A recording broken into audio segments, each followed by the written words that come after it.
माननीय मुखिया जी, पंचायत समिति सदस्यगण, वार्ड मेंबर, आम आवाम और पत्रकार बंधु सभी को इस कार्यक्रम में मैं अपनी तरफ से स्वागत करता हूं।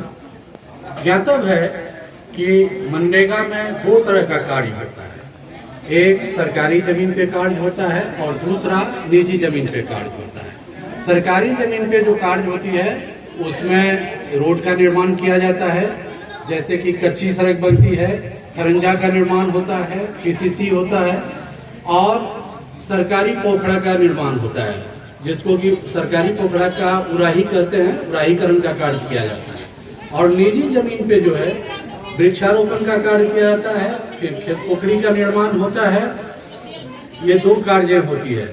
तो सबसे पहले क्या है, जो निजी लाभुक हैं उनको अगर प्लांटेशन का कार्य करना है या खेत पोखरी का निर्माण करना है तो सबसे पहले उनको इस बात पर ध्यान देना होगा जो उनको 5 कट्ठा जमीन जरूर चाहिए वृक्षारोपण के लिए, वह आवश्यक है।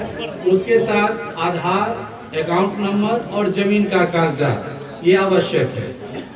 और जब आप खेत पोखरी का निर्माण करेंगे तो उससे कृषक लोग जो हैं तो फसल पटवन में भी उसका काम कर सकते हैं, मछली पालन भी उससे होती है, जिससे भविष्य में आपके आमदनी में बढ़ोतरी होती है।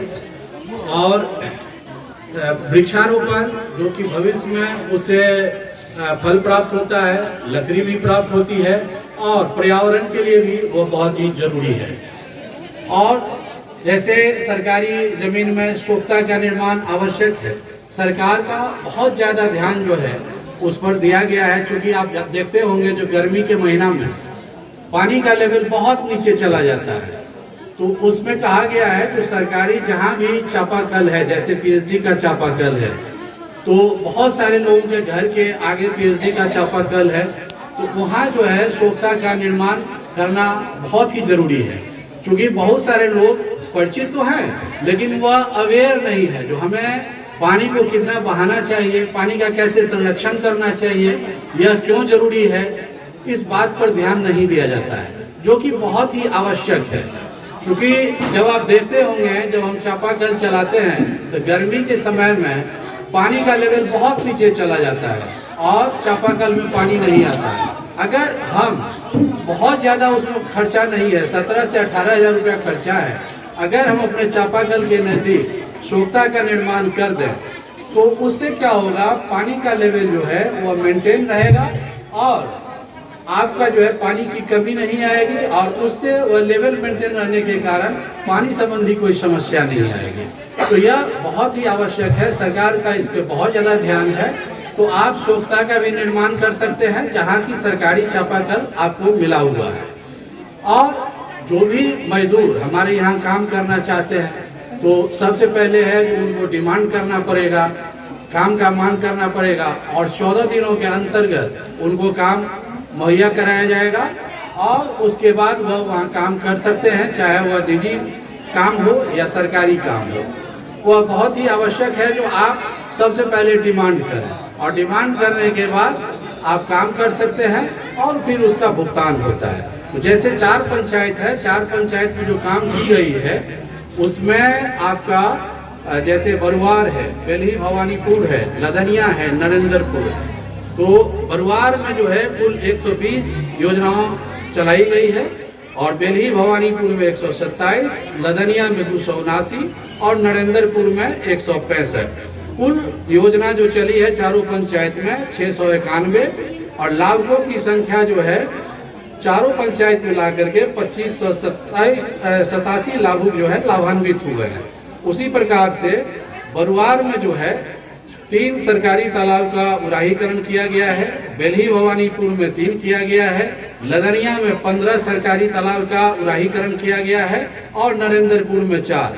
कुल चारों पंचायत मिला करके 25 सरकारी तालाब का उराहीकरण किया गया है। और वृक्षारोपण जो है क्रमशः बरुआर में 50 हुआ है, बेल्ही भवानीपुर में जो है 20 हुआ है, लदनिया में 250 यूनिट पौधा लगाया गया है, नरेंद्रपुर में 106। चारों पंचायत मिला करके 428 यूनिट प्लांटेशन यहाँ किया गया है, जिससे निजी लाभुक जो है वो लाभान्वित हुए हैं।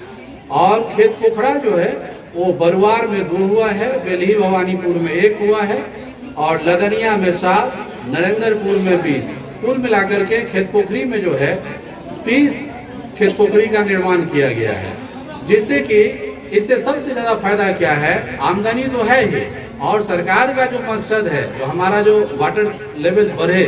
आप देखे होंगे दरभंगा में काफी जो है चापाकल, खेत पोखरा ये सब सूख गया था। उससे क्या हुआ है, हमारे विभाग से जो कार्य हुई है उससे पानी का लेवल बहुत बढ़ा है और पानी का समस्या जो मई और जून में होती थी उससे बहुत ही निजात मिला है। तो उसके बाद जैसे कि आवास है, तो आवास में आप जानते होंगे जो आवास सॉफ्ट और मनरेगा का कन्वर्जेंस है, उसमें 90 दिनों का मनरेगा से मजदूरी दिया जाता है, जिससे हम जो निजी लाभुक हैं उनको 90 दिनों का मजदूरी देते हैं। उसमें जैसे कि बरुआर में नरेगा से 813 लोगों को दिया गया है, बेलही भवानीपुर में 1170 दिया गया है, लदनिया में 852 दिया गया है और नरेंद्रपुर में 586। कुल मिलाकर के 3421 आदमी जो है वह आवास योजना से लाभान्वित हुए हैं। ठीक है, तो ये जो विभिन्न सरकारी योजनाएं चल रही है वह आम जो जनता है उसको लाभान्वित करने के लिए चलाई जा रही है, और जो भी आदमी इच्छुक होंगे वह अपना खेत पोखरी का कार्य कर सकते हैं। उसके लिए कुछ नहीं है, जमीन का कागजात आपको देना है, जमीन 5 कट्ठा होनी चाहिए और आधार, उसके बाद अकाउंट नंबर, ये आवश्यक है। प्लांटेशन में भी उसी प्रकार आवश्यक है। जब आप ये दोनों चीज देंगे तो आपका जो है सो उस पर जो है योजना प्रारंभ कर दिया जाएगा। जो भी लाभुक इच्छुक है वो या तो PRA से संपर्क करें, नहीं तो प्रखंड कार्यालय में आकर के आप अपना जो है एक निजी लाभुक आवेदन होता है वह भर करके देना सुनिश्चित करें, उसके आधार पर आगे की कार्रवाई की जाएगी।